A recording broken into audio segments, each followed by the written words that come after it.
Those are normal patient volumes. As you will well know, there aren't enough ophthalmologists. The Bureau of Labor Statistics says that by 2035, we're only going to have about 70% of the ophthalmologists we need to take care of patients. So the volume of patients is only going to increase. And if we can use a tool like an ambient listing program to actually populate the SOAP note, cross the T's, dot the I's the way the insurance company wants it, and it allows the staff, I don't think we're going to be decreasing staff if you're seeing 80 patients a day. It allows the staff to still give that high level of touch to patients, which is what they expect and what they should expect.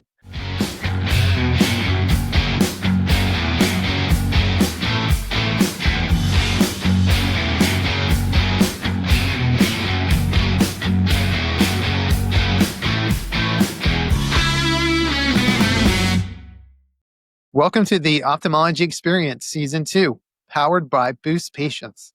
Today, we're joined by Dr. Michael Rivers, a Senior Director of Ophthalmology at ModMed. He's a retina specialist and a former practicing ophthalmologist and managing partner, and he now helps evolve ModMed's ophthalmology platform by combining decades of clinical experience with deep knowledge of the EMA EHR system.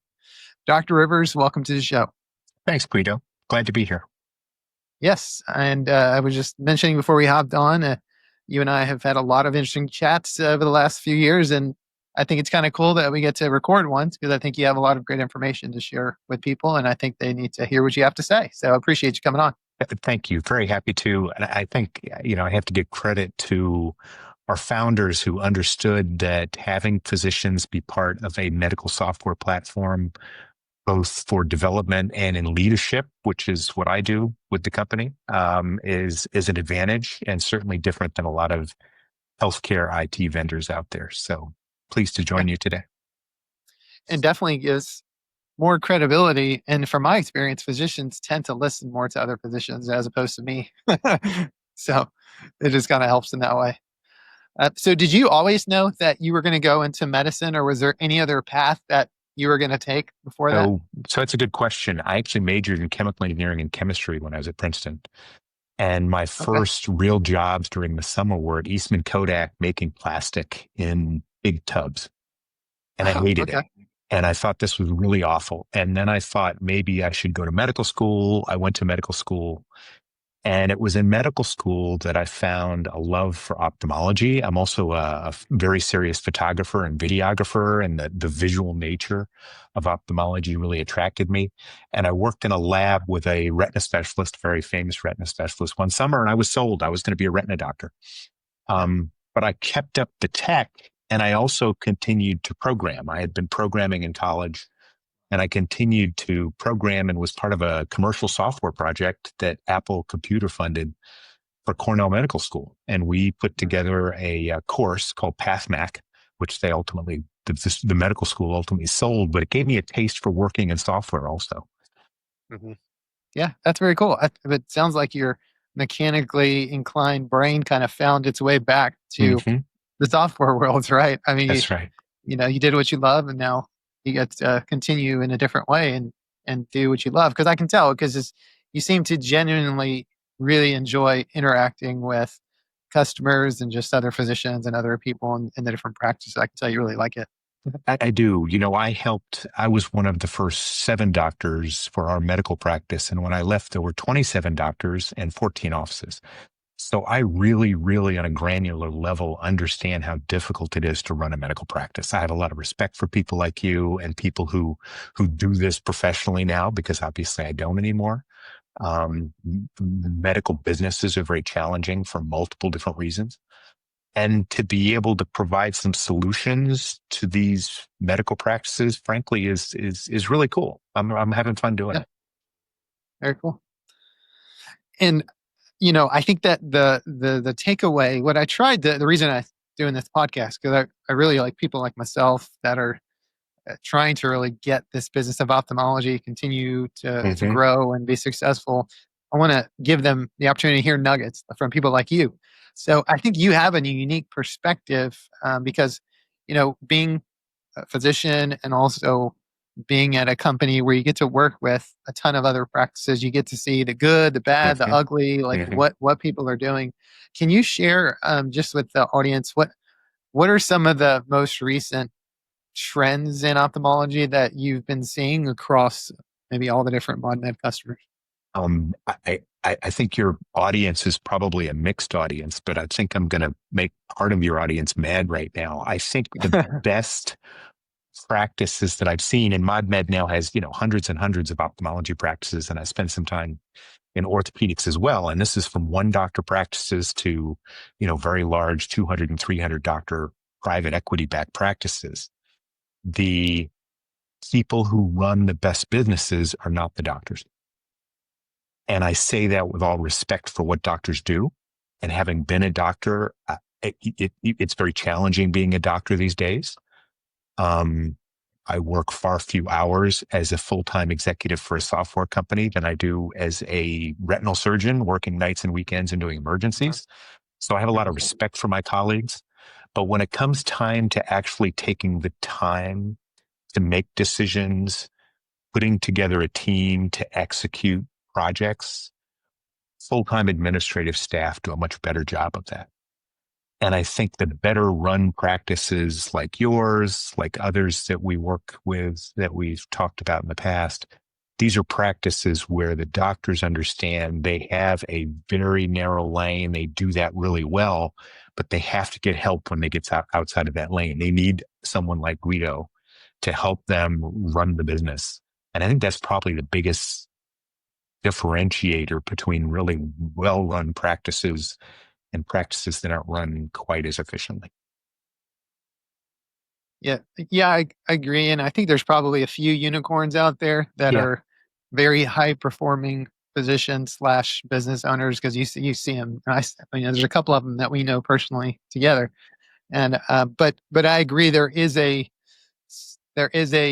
something of beauty when the physicians that are performing at a high level and an administrator performing at a high level when they come together Yes. and their teams come together, how the result can really show. And that's really my hope and what I do. I really hope to make the physicians better. And to be really clear, to break it down into pieces, it's not that the doctors aren't competent to do that. It's bandwidth. It's Time. purely bandwidth. The medical businesses are such complicated businesses that you can't be in touch with every little facet of it. You have to have a team. You have to have a team of a number of different types of subject matter experts. You need somebody who's an expert in RCM and billing. You need an expert who's a clinical coordinator and understands the entire management team. You need physicians. You need to hire new physicians. So there's a lot of specialized tasks that need to be done. And I think the team approach is really the one that works better for that. It's the way I tried to be a manager. Um, when I was in practice, I worked really hard, but also leaned really significantly on my administrative team. Um, and I think the administrators that we work with as a software company, and we sell software to run your business, not just document if people have pink eye or not. We want Right. to know all the barriers, and the more people that are involved in understanding those barriers, the stronger the medical practice is. There's no question about that. And I can attest to that. Just yesterday, I probably spent a few hours just diving into financial statements because for me, that really jacks me up to look at the story in a financial statement and then find areas where I'm like, hey, maybe we have a staffing issue at this place. Maybe we're Mhm. overstaffed at this place, and that takes time. And and so I take that information, compile it into an executive summary, and say, here are the things that I think we need to work on Mhm. and focus on because it's a time thing. And then plus I really like it. Yeah, I yeah, enjoy doing that kind of thing. yeah, yeah. Uh, And you have the time to do it. I mean, that's it, good administrators are given the time and given the resources to do those types of deep dives into your business because your yeah, business is difficult, but it changes, as we know. The rules keep changing between insurance company to insurance company and federal regulation and MIPS is gone and MIPS is back. And, yeah, there's lots of moving targets that you need to keep track of. yeah. And when I started in ophthalmology, we were at the move from paper Mhm. to EMRs. and then the level of complexity Yeah. changed completely at that time. So then people like myself to help kind of transition were critical. And then, like you said, the ever changing regulations and things that we have to comply with in order just to get paid. And now just to get paid every Mhm. year percentage points less. And by the way, that doesn't mean that the staff is going to take pay cuts because we're getting less money from payers and Medicare. So it's this Mhm. shrinking two sides of this box that are coming together, and we have to continually find ways to be creative. And frankly, that's one of the exciting projects that I like to get involved in. How can we help automate some of those processes so that when you don't have as many billers or you don't have as many front desk, or you want your front desk to do something additional patient facing, maybe you can take something away from your front desk, which is grunt work, Yeah. so that the grunt work can be done with an automated system that we develop. And then your front desk can go back to being patient facing, because especially in ophthalmology, these are older patients and they value the personal touch. The well-run practices make an effort to really give patients time to ask their questions. I saw a lot of 80 and 90-year-olds when I was in practice, obviously, with macular degeneration being the biggest diagnosis that we would see as a large retina practice. And, these patients don't just pop up to the front and whip out their phone, Mhm. Sure. take the text message, make an appointment, and leave. They want to talk to you. They want to call their ride. That personal touch is very important. And I think that with so many barriers to running a medical practice, if we can help unload your staff, Mhm. then that's exciting to me. That means we're delivering better patient care. That means those patients are cared for by people who can talk to them, which is really, really important. And that transitions me into kind of one of the things I want to talk about, which was your perspective into staffing challenges that you see Yeah. amongst the practices you work with, Yeah. and then how are you helping them to solve those challenges, and what are some of the biggest ones that you're seeing? Because after COVID, we had a big issue where people were leaving the industry because they were doing other things and all that. Now, for I don't know if you're seeing the same. The trend we're seeing is that now we're actually to retain people a little higher rate. However, there's less of the long-standing trained people to go around. So now we're having to figure out ways to make their job a little bit easier to be Mhm. successful. I like to challenge our groups when we look for solutions is let's not blame the user, let's blame the system. Let's Right. figure out how do we make their jobs better? So what are some of those things that you're seeing as far as those challenges and the biggest things that you help them solve? That's a great question, because that's how we frame all our new product development. When we look at a medical business and when we talk to people like you, we hear what barriers you have. So it's not just, I don't have enough front desk people. It's that the front desk need to do this and do this and do this and do this and do this. Mhm. Well, we look at that and say, okay, how can we automate some of that? So as an example, when I first started 8 years ago and became a full-time executive, we had no real patient engagement platform, but we knew it was very important. And so we went out and bought a patient engagement platform. It's a text-based system. And that text-based system allows some automation to that conversation with the patient. So something as simple as you want to text the patient the day before, they get a text that says, I'm going to uh, come for my appointment. Then that's a phone call. That's a person that doesn't need to do that at the front desk. That's a task that can be automated. So we look at all, throughout the entire business, especially in ophthalmology, which has multiple different businesses, whether it be by specialty. Retina specialists are certainly different than cornea and refractive surgeons or pediatric ophthalmologists. But you also have businesses such as an optical, you have businesses such as an ASC. We want to look at all those businesses and say, how can we automate some of those processes so that the staff you have can be trained more quickly, Mhm. because you've always got new people coming in. And how can we give them tools that are automated, the real exciting area that we've started working with this year is we've started to deliver our AI-based projects.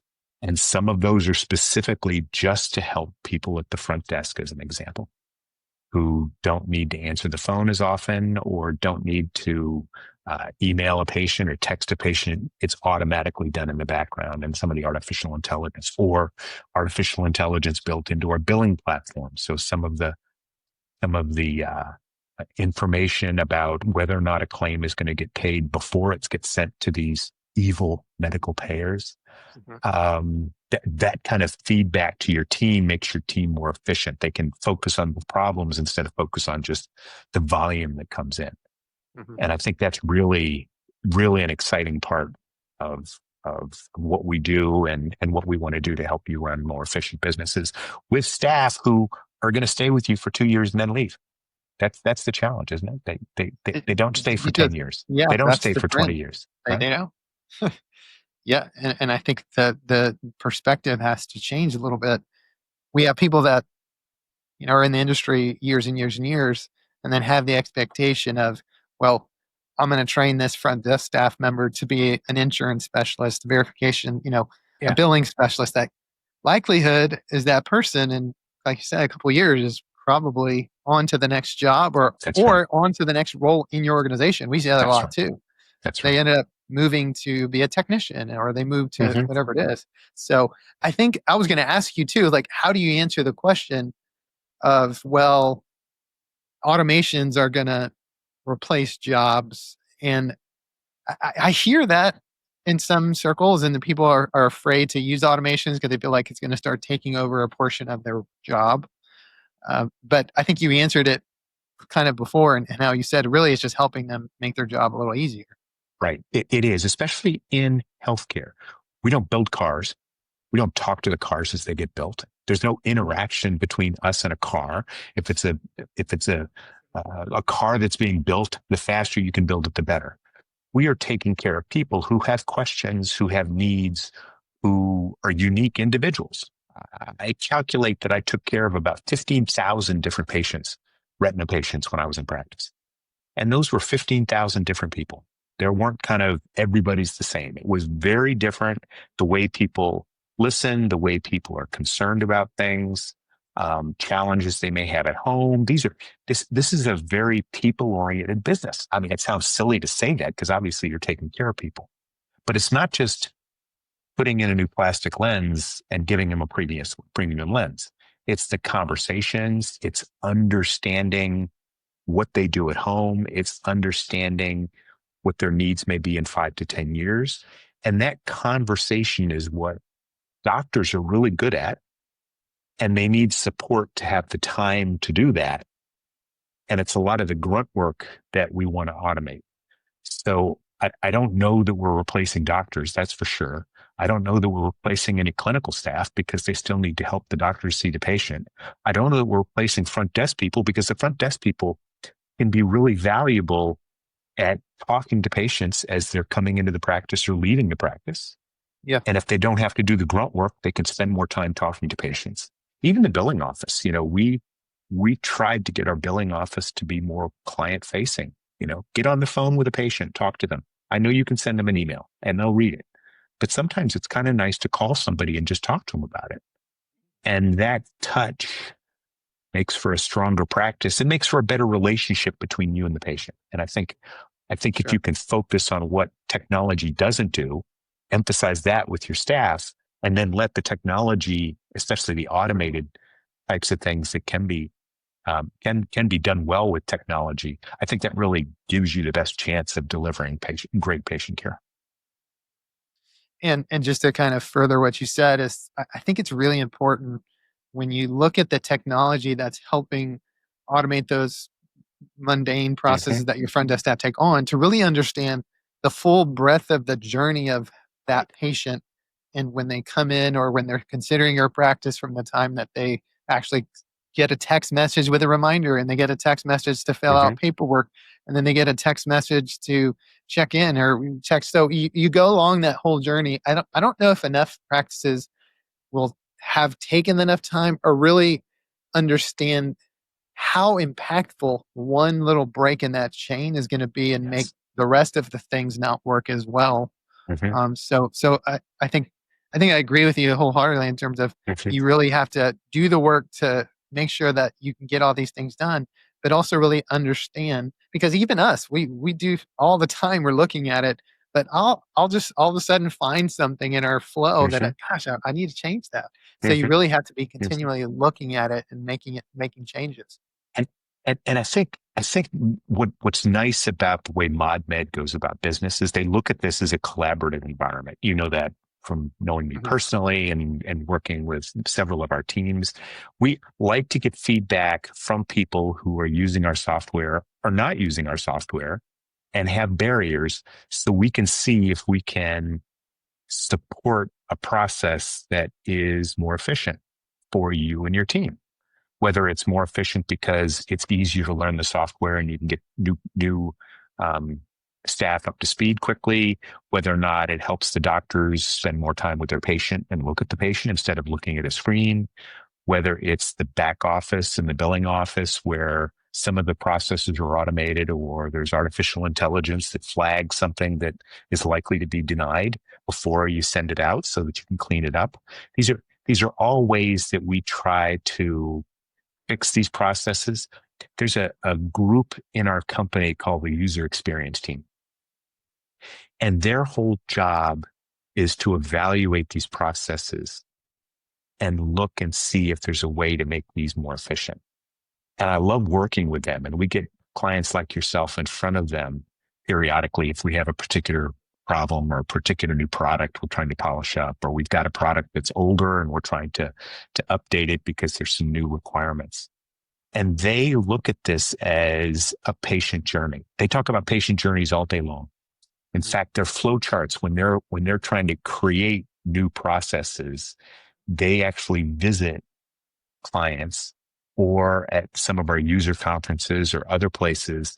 They'll ask clients, well, what does the patient do first the day before the exam? What do they do the day of the exam? How does the patient journey look like in your office for patients who come to clinic, patients who go to the operating room, or where is the optical fit in the case of ophthalmology?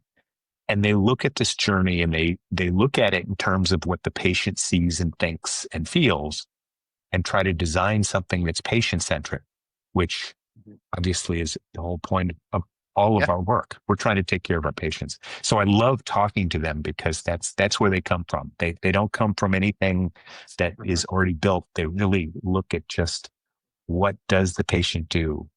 Who does the patient touch as far as employees? And how can we improve the quality of those interactions? And that's making better patient care.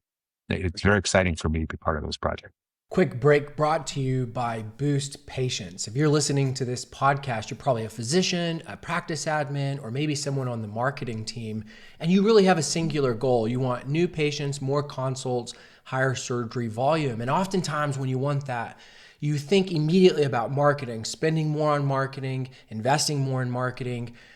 Maybe, but probably not. We've mystery shopped over 600 practices, and there's one commonality with all of them. They're not very effective and not very good at patient follow up. So before you invest more money in marketing and more into that investment, you really need to understand how your practice is following up with new patients. So go to boostpatients.com, fill out the contact us form, and let me know that you want us to mystery shop your practice. We'll mystery shop it. We'll document how your practice follows up with your new patient lanes, and we'll share that information with you. Now, back to the show.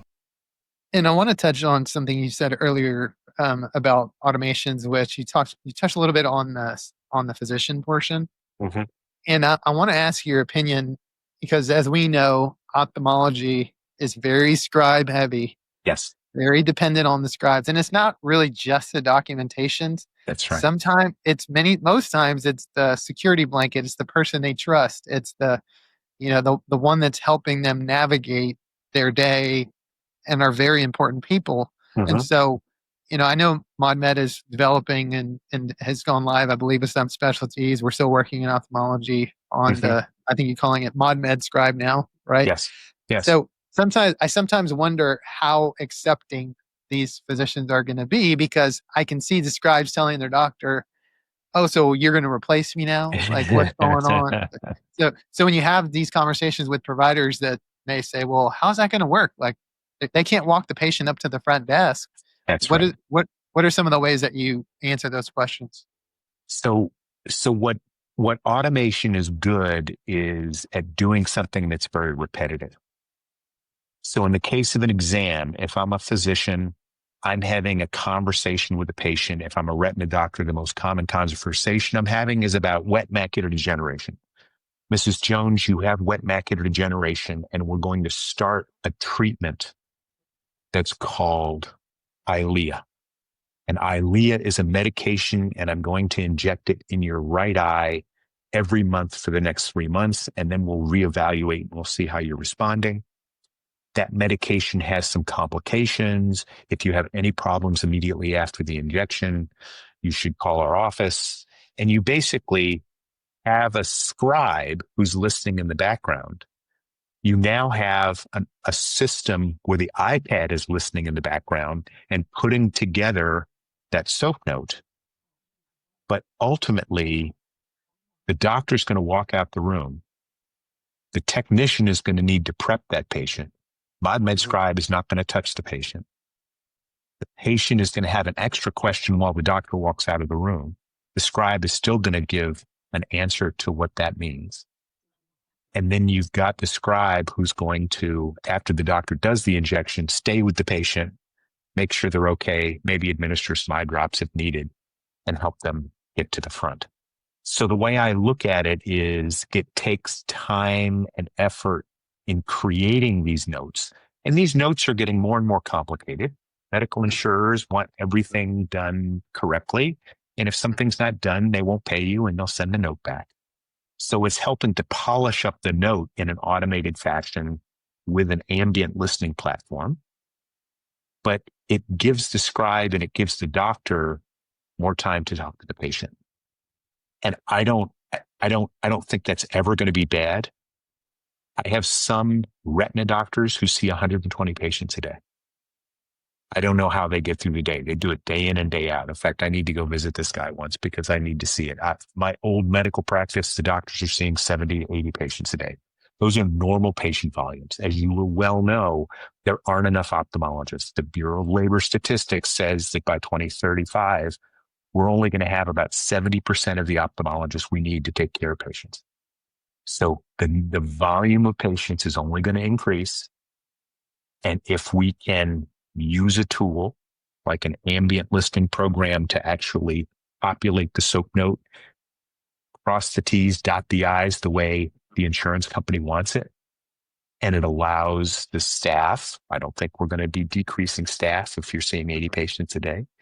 It allows the staff to still give that high level of touch to patients, which is what they expect and what they should expect.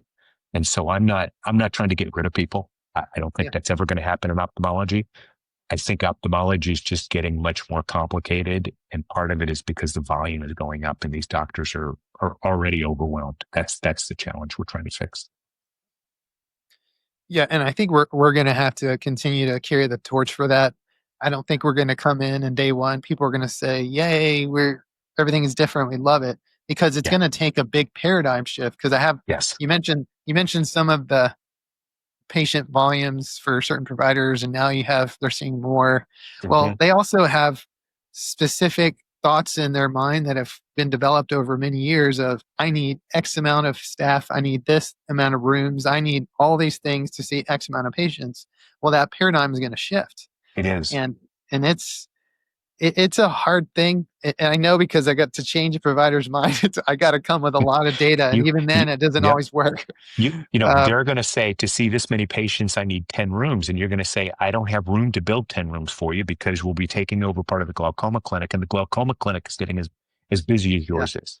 Right. So that is the challenge, right? You need to be more efficient with the resources being people, exam rooms, waiting rooms, those areas. You can't just scale them infinitely.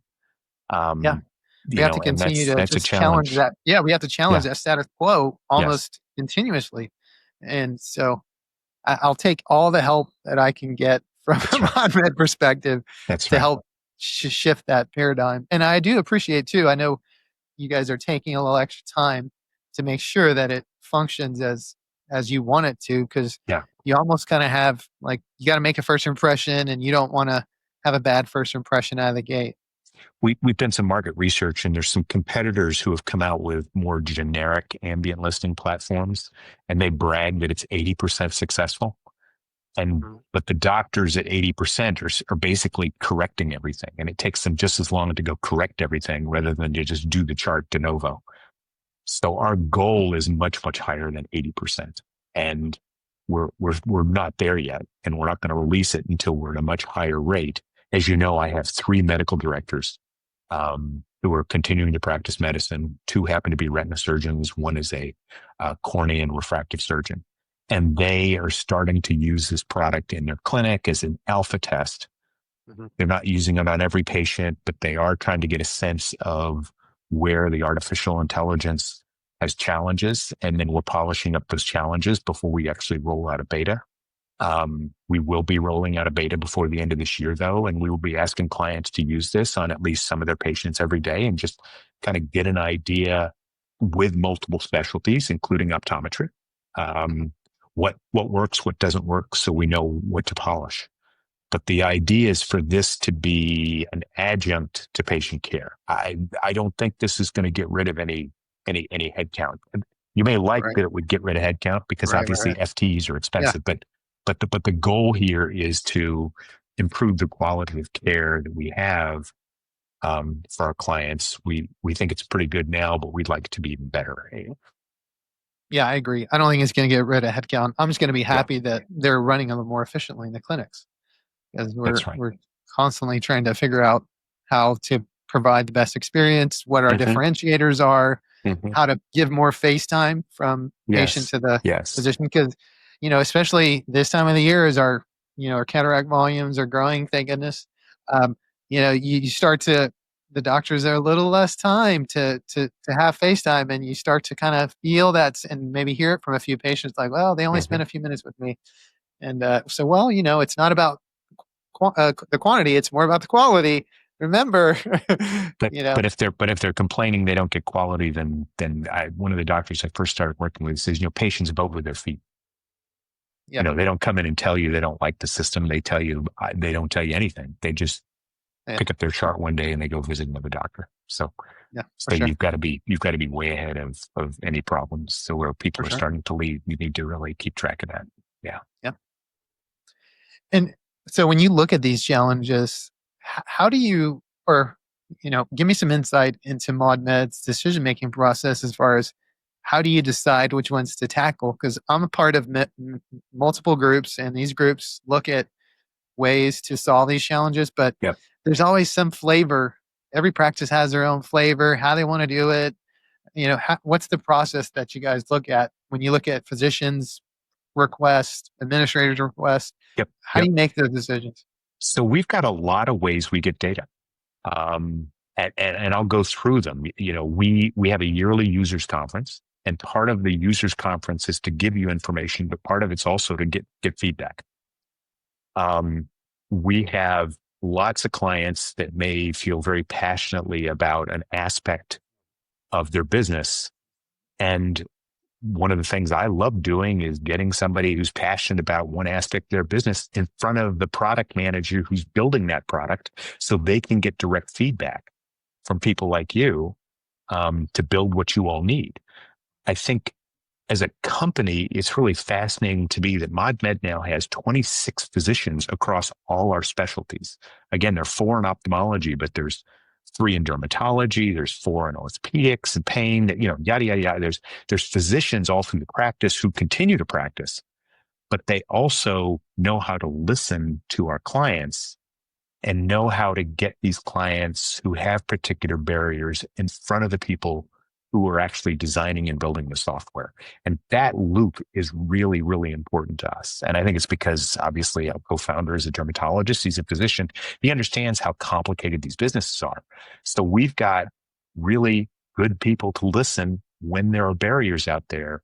And then we back that up by having really smart people to build to design first and then build software to take care of the problems that you need. And that feedback loop is very important to us. I don't think some of our competitors quite understand that. And it gives us I think it gives us a market advantage. We're certainly growing much faster than anybody else because we really do try to address real problems that you have. We know you have a lot of barriers. I was there, right? I helped run a practice with 240 employees. These are complicated businesses. There are a lot of challenges. The challenges change year to year. What you're seeing today are different than 10 years ago when I was helping to run the practice. So that feedback, I think, is the real main process. What do we need to build? And then once we've got a list of things that we want to build or enhance, we talk about solutions, and then we put solutions in front of our clients to say, hey, if we solve it this way, is this something that's going to help you or not, and why? We get a lot of feedback even during the process. And I think that's our secret sauce. Yeah, and I appreciate that challenge because I've got a certain amount of people raising their hands saying, I want this and I have to figure it out. Yeah. You guys have thousands. Yeah. So, Yeah. I get it. And I know that there's a lot of, as long as you listen to us first, then whatever you guys want to do, it's fine. It's okay. But no, I appreciate it. I think that gives good insight to folks listening, Mm-hmm. just kind of thinking about, the whole spectrum of challenges. What are the opportunities? I think in terms of just ophthalmology, one of the reasons Michael and Dan hired me in ophthalmology is because, Michael came from dermatology, which basically, I still tease him, if it's wet, dry it, if it's dry, wet, and sell them some really expensive sunscreen. And if they have something, send it to the Mohs surgeon so they can take it out. That's the business model. That's it. Yeah, Ophthalmology is so freaking complicated compared to dermatology. Mhm. And so that's the first thing they asked me to do was just figure out what the hell's going on in ophthalmology and teach us about it. So I did a lot of teaching our internal teams the difference between a cornea specialist and a pediatric ophthalmologist and a retina specialist and an optometrist and an aesthetics practice and and that complexity is unique in some ways to ophthalmology, but we have a couple other verticals that are a bit complex too. And so we try to get feedback from a number of different types of clients. We consider pediatric ophthalmology just as important as LASIK is just as important as retina and neuro-ophthalmology, even though you don't see very many of those doctors anymore. But they all have different needs. And so on a clinical side, we know that. We also understand that, billing can be different. People have different ways of billing. Different groups may or may not interact with hospital systems. So there's a lot of complexity out there. And that's what we like to pick apart. And that's what I enjoy, actually. That's a big part of my job is educating my internal teams what things mean. Why is this important to our clients? So that they can understand the importance and then, oh, okay, well, let's see how we can fix it. And that's fun. It's fun to do. Makes for better patient care, makes for better businesses. It's all good. Well, I appreciate you fighting the good fight every day for our specialty and helping make sure that we have a voice. And for any of the physicians who might still be listening to this podcast, hopefully there's still a few, I wanted you to kind of give a little bit of perspective into maybe how to diversify their careers. Sure. And I'm seeing it more. And I actually interviewed a few on previous podcast episodes that are entrepreneurial and they're doing other things. So what advice would you give to an ophthalmologist curious about a career kind of beyond clinic? What are some of the things they should consider? So I think the biggest thing to do is just to see who's out there and doing it. One of the things I do enjoy doing is mentoring. So if people are interested in pursuing a career in medicine and then they have an interest in software, you can call me because I'd love to talk to you because I think everybody's journey is slightly different, but it just became a passion for me very early. I wrote software when I was in college. I wrote software in medical school. These are things that got me excited. And then much later on in my career, I got an option to change careers and join a software company. So people have interest in careers outside of medicine. Physicians in general tend to be very interested in a lot of things. Um, and the first thing I'd say is just reach out and see if somebody's out there that does it, and ask them how they got there. There are lots of opportunities for physicians, whether it be part-time or full-time. As you know, a lot of physicians become involved in either small or large pharmaceutical companies. There are medical directors as part of companies, especially small startup pharmaceutical companies. That's an easy way. Software is a little more interesting because there haven't been as many physicians involved in software, but there are opportunities. And it doesn't have to be with a software company. And I'll give you a specific example. I work a lot with the Bausch and Lombs of the world, the Alcons, the Johnson and Johnsons. They're all developing software. They have teams that are building software. Zeiss is obviously building lots of software. They have the world's premier PACS program, which they're updating, and we're hearing about that. It's really exciting work that they're doing. They're building artificial intelligence into Forum, which is going to be wonderful. Yeah. Yeah. And so as a physician, as an ophthalmologist, a lot of these very large companies have software divisions if that's what you are really interested in. And so you reach out or you call me and I tell you who's doing software at these different companies because I'm connected with them. And you talk to them about what their individual software platforms are like, and maybe you can help advise, maybe you can alpha test, maybe you can work with the product management team. So I think it's an exciting time for people that want to do something in addition to practice medicine. Medicine was always very fun for me, but I always liked those extra things too. It's one of the reasons I became a managing partner. I wanted to learn the business and help build a business. I wanted to switch career and try something different. A lot of physicians, especially ophthalmologists, are pretty entrepreneurial that way, and there are opportunities to get involved in some established projects out there. That's awesome. I really appreciate the perspective and the advice, and I hope everyone does too. And I know that there's a lot of, I see from my perspective, younger ophthalmologists that are just really looking to really branch out and do more. So I think it's really cool. Yeah. And they should look for those opportunities. Where's your buddy? I know you, was it a French bulldog that you have? One time I saw it, I thought it was a statue. Is he not with you today? But Brunello is my French bulldog, and he is in the back sleeping with my wife and worn out. It's pretty hot up here on the Cape. It cracked 80 degrees today, which is hot for us. So he went out early in the morning, and I think he's probably taking his afternoon nap though. But yes, he joins me on a lot of calls. Well, that's probably another perk of diversifying in your career, right?